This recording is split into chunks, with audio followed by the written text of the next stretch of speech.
When Clara accepted the night shift at Hollowbrook Hospital, she had no idea of the horrors that awaited her. The dilapidated building, abandoned for decades, had recently been repurposed as a psychiatric facility. The staff whispered about the hospital's dark past, but Clara brushed off their stories as mere superstitions. On her first night, the eerie silence of the empty halls was only broken by the distant hum of flickering fluorescent lights. Clara's duties were simple: check on the patients every hour and ensure that everything was in order. However, as the clock struck midnight, she felt an inexplicable chill in the air. Clara's first round was uneventful, but on her second round, she noticed something strange. Room 313, which was supposed to be unoccupied, had its door slightly ajar. Hesitant, she approached the room, her flashlight flickering as she pushed the door open. Inside, she found an old wheelchair facing the window, its leather seat worn and cracked. As she turned to leave, she heard the faintest whisper like a breath in her ear saying, "Help me." Startled, she spun around, but the room was empty. Clara reported the incident to Dr. Jenkins, the head psychiatrist, who dismissed it as a trick of the mind. Determined to prove herself, Clara resumed her rounds, but the whispers grew louder each time she passed room 313. As the nights passed, Clara began to see a shadowy figure lurking in the hallways. It was a woman in a tattered hospital gown, her eyes hollow and her expression forlorn. The apparition would vanish as soon as Clara tried to approach her. One night, Clara decided to confront the ghost. Armed with a camera, she entered room 313 and demanded to know what the spirit wanted. The temperature dropped suddenly, and the figure materialized in front of her, mouthing the words, "Save me." Desperate for answers, Clara delved into the hospital's history. She discovered that room 313 had once housed a patient named Emily, who had been committed for claiming she could see ghosts. Emily had died under mysterious circumstances. Her death officially ruled a suicide. Clara was convinced that Emily's spirit was trapped in the hospital, seeking justice for her wrongful death. She approached Dr. Jenkins with her findings, but he dismissed her concerns, warning her not to dig into the past. Undeterred, Clara continued her investigation. She found an old diary in the hospital's archives, which detailed Emily's final days. The entries spoke of a cruel nurse who had tormented her, driving her to the brink of insanity. As Clara read the diary, she felt a presence behind her. She turned to see the ghostly figure of the nurse, her eyes filled with malice. The spirit lunged at Clara, but she managed to escape, clutching the diary tightly. Clara realized that the only way to free Emily's spirit was to expose the truth. She photocopied the diary and distributed it to the staff, hoping that someone would believe her. That night, the ghostly activity intensified, with objects flying off shelves and lights flickering wildly.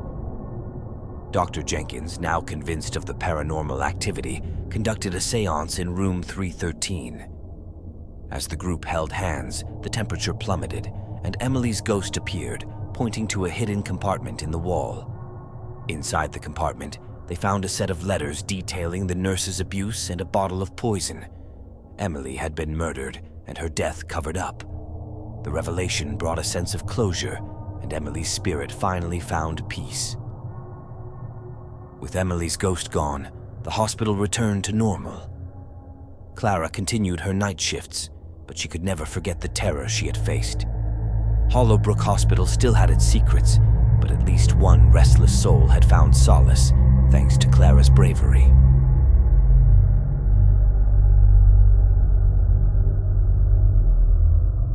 Jake was thrilled to land a security job at Ravenwood Manor, a sprawling estate with a reputation for being haunted. The pay was excellent, and he didn't believe in ghosts. His job was to patrol the grounds and ensure no trespassers disturbed the property. On his first night, Jake couldn't shake the feeling of being watched. The wind howled through the trees, and the old house creaked and groaned as if alive. His flashlight cut through the darkness, revealing dusty furniture and cobweb-covered chandeliers. As Jake made his rounds, he heard a piano playing softly from the music room. Curious, he followed the sound, But when he entered the room, it was empty.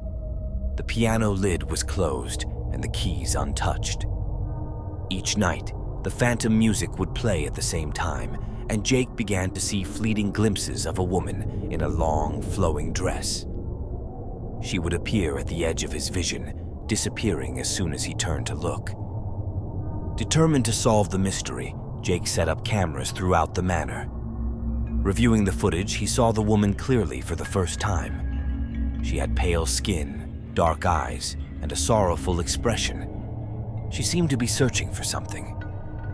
Jake took his findings to the estate's caretaker, Mrs. Thompson, who reluctantly told him the story of Eliza Ravenwood. Eliza had been the lady of the manor, and she had vanished without a trace over a century ago. Her disappearance remained a mystery. Intrigued, Jake delved into the manor's history.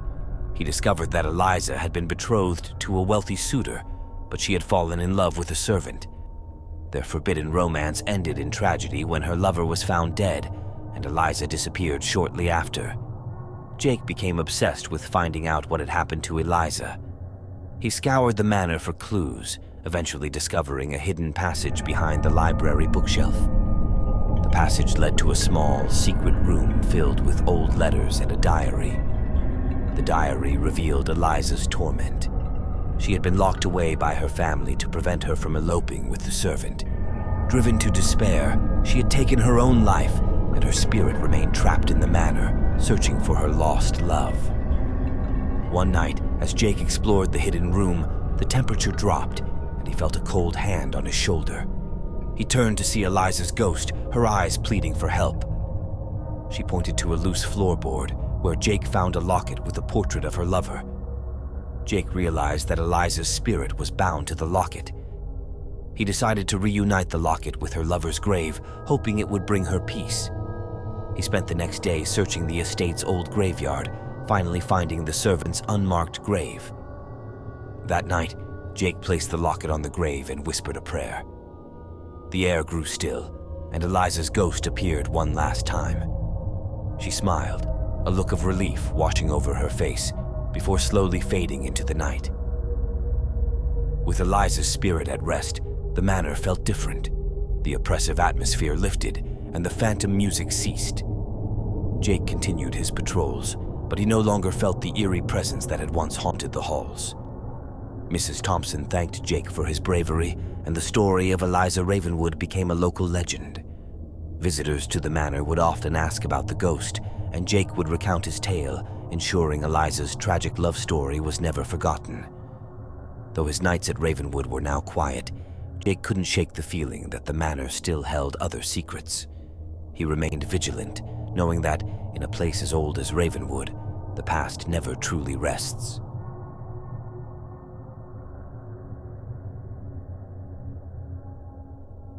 Sarah had always loved books, so when she was offered a position as the night librarian at Blackwood Library, she eagerly accepted. The library, a massive Gothic structure, was rumored to be haunted, but Sarah dismissed the stories as nonsense. On her first night, Sarah marveled at the library's vast collection. Shelves stretched to the ceiling, filled with ancient tomes and manuscripts. The silence was comforting at first, but as the night wore on, it became oppressive. Around midnight, Sarah noticed something peculiar. Shadows moved along the walls, seemingly independent of any light source. She dismissed it as her imagination, but the shadows grew more distinct with each passing hour. While shelving books in the restricted section, Sarah heard whispering voices. She couldn't make out the words, but the tone was urgent and desperate. She felt a cold draft and turned to see a shadowy figure at the end of the aisle. The figure vanished as she approached, leaving Sarah shaken. She returned to her desk, only to find a book lying open. The pages were filled with disturbing illustrations of ghostly apparitions and demonic entities. Sarah's curiosity got the better of her, and she began to investigate the library's history. She learned that Blackwood Library was built on the site of an old asylum, and many of the books in the restricted section were written by former patients. One book in particular caught her eye. It was a journal belonging to a man named Dr. Caldwell, who had been the asylum's head physician. The journal detailed his experiments on the patients, attempting to communicate with the dead. As Sarah read further, she discovered that Dr. Caldwell had gone mad, believing he had unlocked the secrets of the afterlife. His final entry spoke of a ritual to open a gateway to the spirit world, conducted in the library's basement. Sarah felt compelled to investigate the basement, despite her growing fear. She descended the narrow staircase, the air growing colder with each step. At the bottom, she found an old wooden door covered in strange symbols. Inside, the basement was filled with dusty old books and strange artifacts. In the center of the room was a large circular table with a pentagram etched into its surface. Candles, long extinguished, were placed at each point of the star. Sarah felt a sudden urge to complete the ritual described in the journal. She arranged the candles and recited the incantation, her voice trembling. As she finished, the room grew deathly cold and the shadows on the walls began to writhe. A ghostly figure materialized before her, its face contorted in agony. It was Dr. Caldwell, his eyes filled with madness. He reached out to Sarah, pleading for release from his torment. She could feel his cold grip on her soul. Desperate, Sarah grabbed the journal and read the final passage aloud, hoping to reverse the ritual. The shadows converged on Dr. Caldwell, pulling him into the darkness. His screams echoed through the basement as he was dragged away.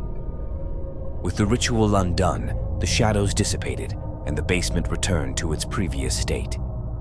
Sarah, shaken but unharmed, fled back to the main library.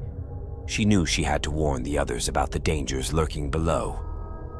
Sarah reported her findings to the head librarian, who sealed off the basement and the restricted section. Though the library remained open, the whispers of the past still lingered. Sarah continued her night shifts, ever watchful, knowing that Blackwood Library's dark secrets were far from buried.